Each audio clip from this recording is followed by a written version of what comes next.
Did you know that everything you think you know about playing instruments is probably wrong? Here are 5 things that will blow your mind. First, playing louder doesn't mean hitting harder. The best musicians use resonance, not force.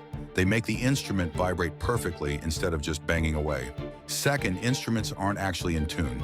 String players and singers constantly adjust their pitch while playing. They're micro-tuning every single note to sound perfect. Third, the material doesn't matter as much as you think. A plastic flute can sound amazing if it has the right shape. It's all about geometry, not whether it's made of gold or wood. Fourth, instruments play themselves. Sympathetic vibration means strings and air columns start buzzing without being touched. It's like musical magic happening inside the instrument. And finally, you are part of the instrument.